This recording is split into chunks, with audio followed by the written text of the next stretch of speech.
Je suis Marguerite, l'envers du masque. Des masques?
Moi, mon nom, c'est Anne-Céric Grunert-Fizette.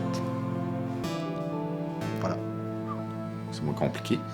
Ça va être Jovan Grégoire. Enchanté. Bonjour. Ce que j'ai envie de savoir à la base, c'est... je veux parler du titre de l'exposition. Je veux parler de... L'envers des masques. L'envers des masques. Je veux savoir ce que ça veut dire pour tout le monde. Je veux savoir ce qu'il y a à l'envers de tous nos masques à nous autres compris. Quelqu'un qui pense qu'il n'y a pas de masque, ben avec sa voisine qui reste en dessous de chez eux, il s'en rend pas compte, mais il y a un masque. Mais ton masque, il est bien beau, ton masque.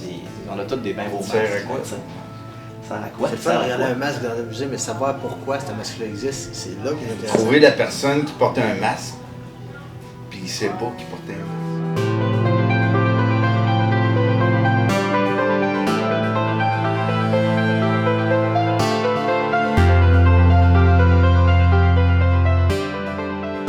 Ils sont habitués de faire des expositions ou faire des projets à l'interne, mais de pouvoir le faire à l'externe, dans un gros festival.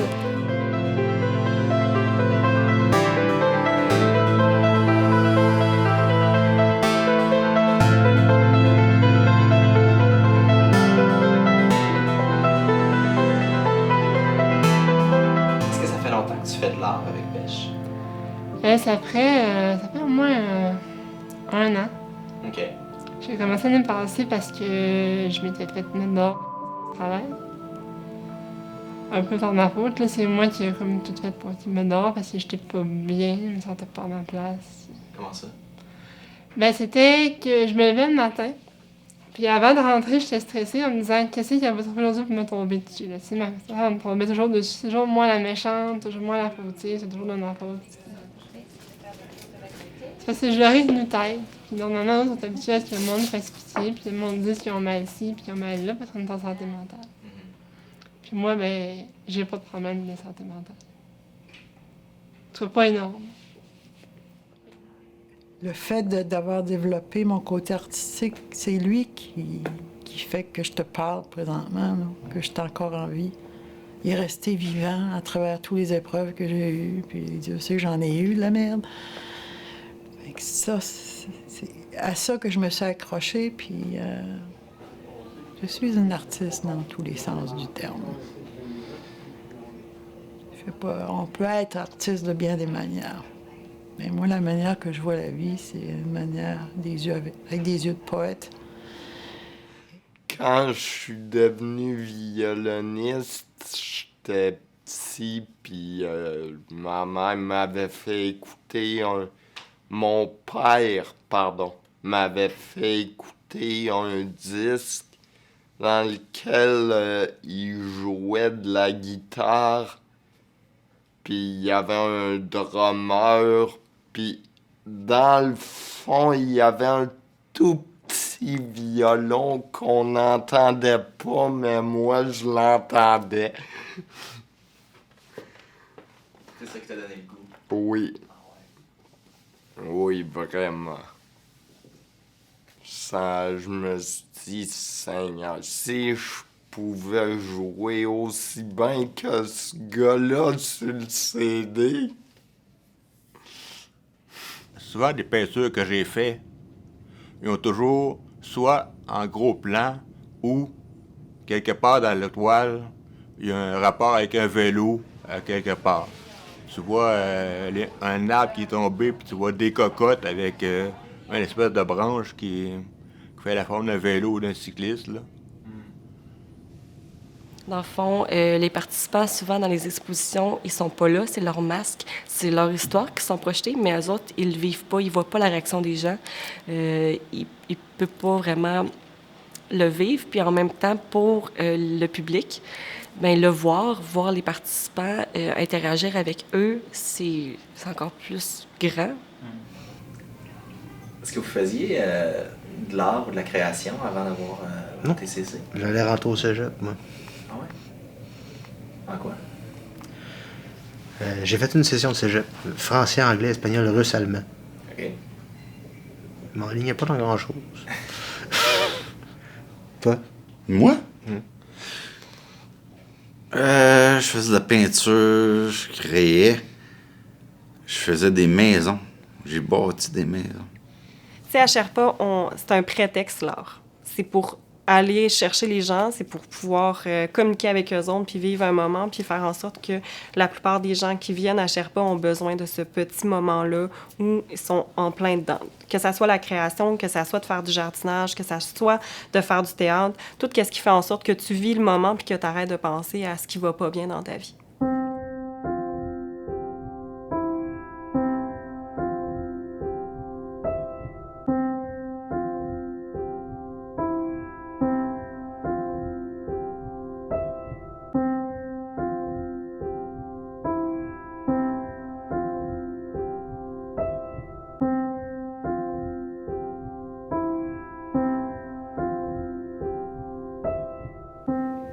Moi, c'est le groupe, c'est la participation des groupes qui m'aide à faire ça. Parce que moi, dans ma nature, c'est je commence quelque chose, c'est les autres qui le finissent. C'est ma force. Fait que pêche, ça représente quoi pour toi maintenant? Qu'est-ce que tu viens chercher ici? L'expérience de groupe, rencontrer du monde.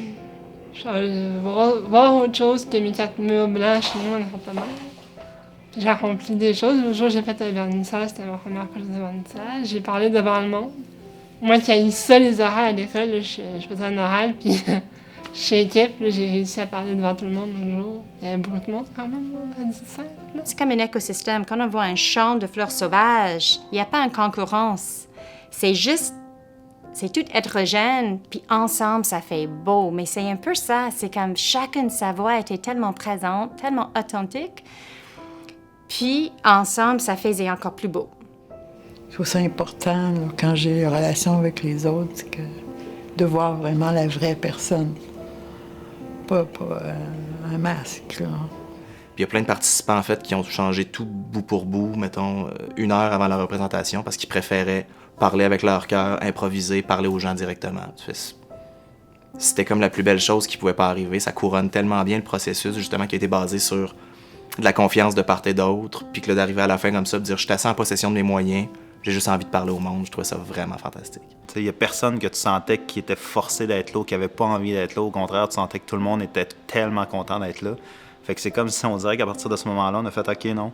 Je pense qu'il y a quelque chose mis en place, autant au niveau des intervenants que des participants, puis que de la collaboration entre Sherpa et TCC des Deux-Rives. Je pense que ça a donné quelque chose de vraiment extrêmement riche auquel tout le monde avait envie de participer. Je trouve qu'il y a une belle collaboration, un beau lien à faire entre les gens qui ont vécu des traumatismes cérébro-crâniens puis les gens qui vivent avec des problématiques de santé mentale ou d'exclusion ou qui fréquentent notre espace. C'est une belle émulation. Ils collaborent bien, ils s'entraident, puis on dirait que tout ça ensemble, ça amène les gens plus loin. Juste quand on a fait la présentation, la personne qui lit puis la personne qui tient la feuille avec, c'est un groupe, ils sont ensemble, c'est ça qui est beau. Je pense pas que les participants auraient fait ça juste une personne là. Mais ils avaient le courage parce qu'il y avait des autres qui l'ont fait. Donc ça permettait les gens d'être uniques, d'être singulières. Une belle cohérence dans le fait de laisser les gens vivre le moment, puis de pas avoir de pression, puis que par la suite, ils vont aller où ils veulent aller, puis ils l'ont fait au complet.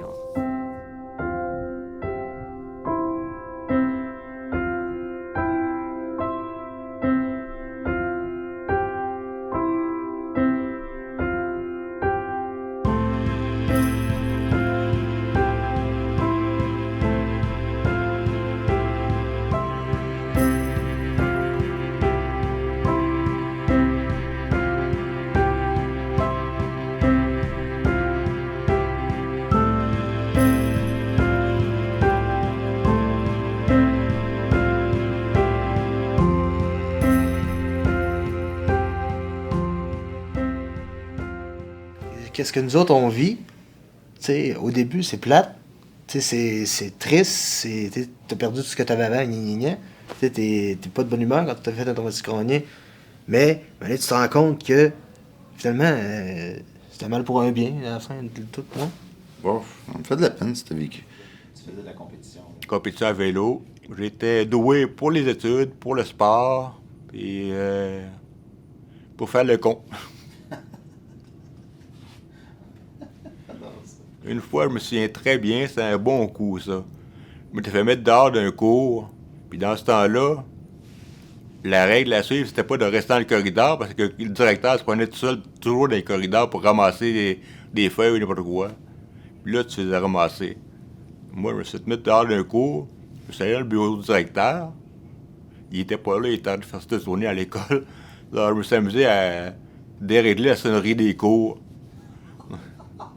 Alors, moi, je suis resté après les cours, mais tout le monde a fini 1 heure plus bonne heure. Puis j'étais un surdoué. J'avais même été,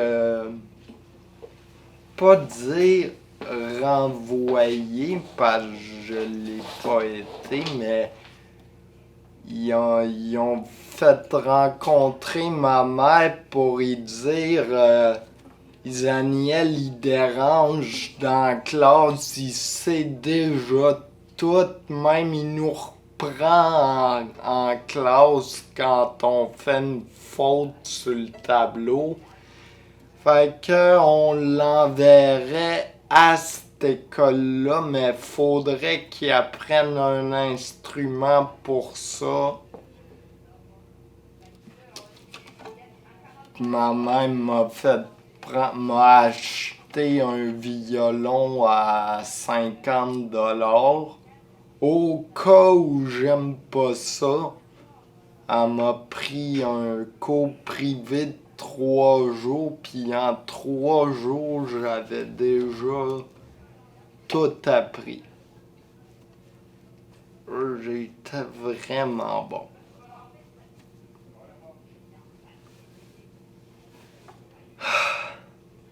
Puis un moment donné, ben, c'est ça. Je me suis fait frapper par un char, mais j'ai rien perdu.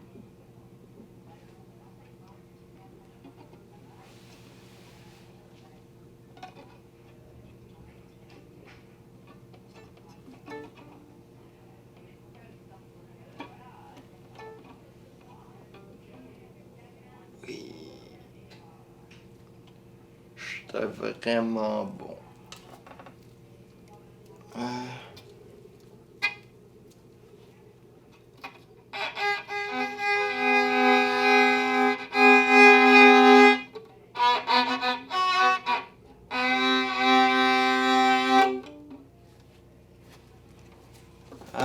Avez-vous d'autres questions?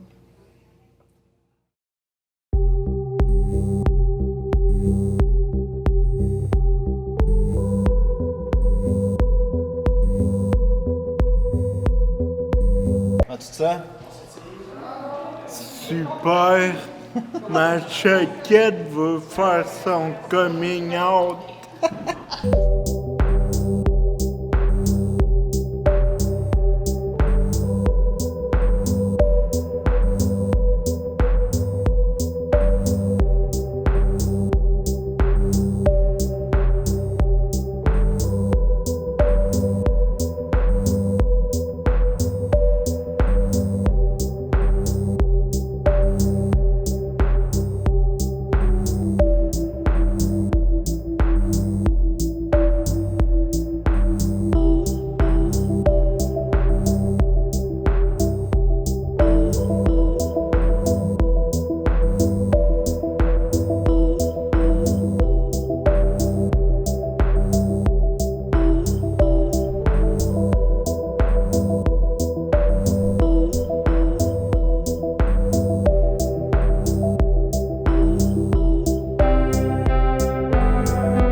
j'ai entendu souvent dire « Ah, mais tu sais, ils seront pas capables. » Non, est-ce qu'on peut... tu sais, ils ont le droit de vivre des échecs, ou des difficultés, ou des fiertés aussi, mais c'est juste que je veux qu'ils vivent eux autres, au complet. Puis que, tu sais, on va être là si jamais ils ont besoin de nous. C'est jamais leur envie d'être considéré comme un traumatisé ou comme quelqu'un qui a des troubles de santé mentale. Malheureusement, j'imagine que le 3/4 du temps dans leur vie, c'est comme ça qu'on les considère parce que c'est tel que tel, puis c'est comme ça qu'ils sont étiquetés. Puis je pense que ouais, je serais très heureux de savoir que ce projet-là, ça leur a servi de petit havre de paix peut-être, que chaque fois qu'ils venaient ici le vendredi après-midi, c'était pas du monde avec des traumatismes, c'était du monde bien normal qui avait envie de triper dans un projet artistique. Happy birthday, happy birthday, happy birthday to you.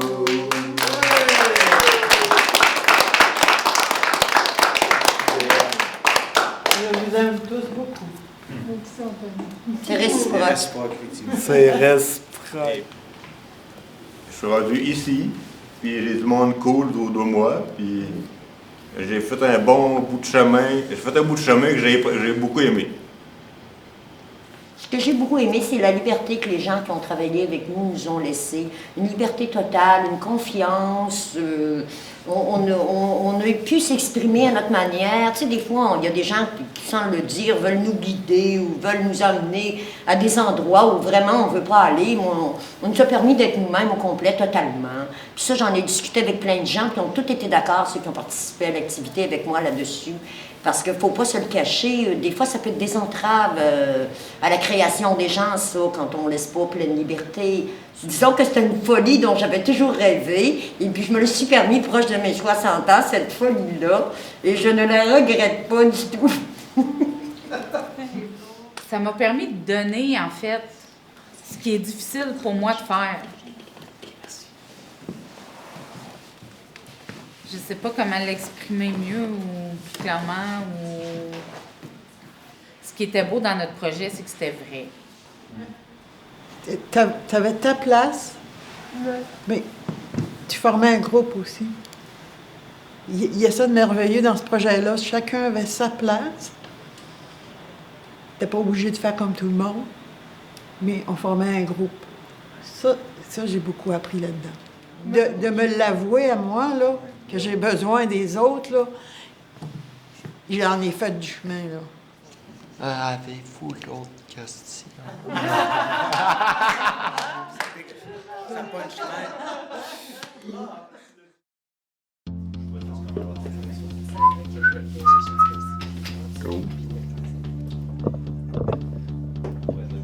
Perche à l'image.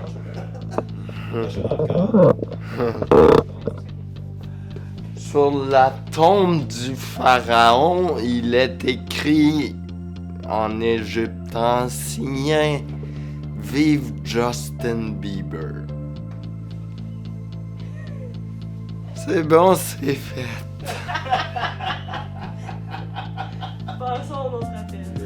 Oui, c'est lié à l'armée canadienne. C'est dans l'armée? Non. Mais ça, c'était... Il demandait celle-là, puis celle-là qui était faite pour fumer du pot. Ah ouais. Celle-là était plus chère. Mais je ne veux pas de pot. Je pas posé de question. J'ai acheté le filtre moi-même au surplus militaire. Bon. J'avais une idée, puis là, tu l'as comme chié.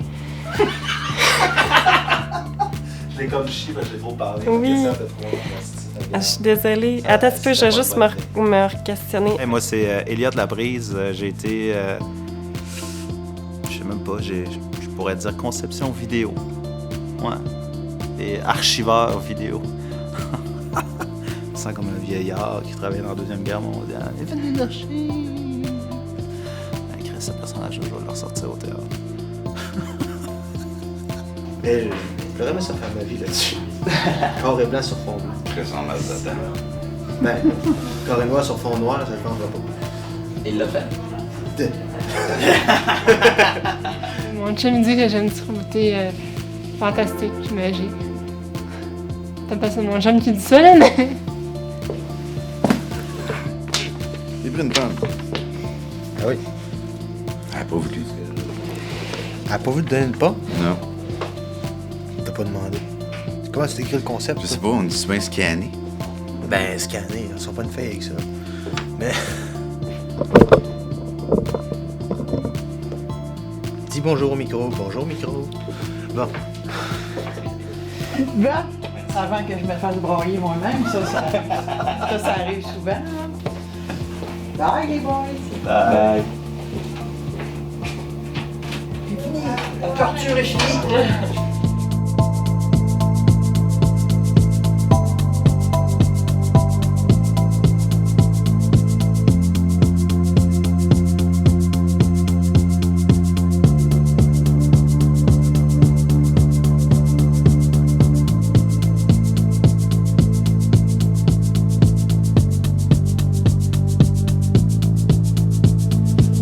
Une fois, c'est un gars. Ça part bien. C'est les meilleurs jokes qui partent de même.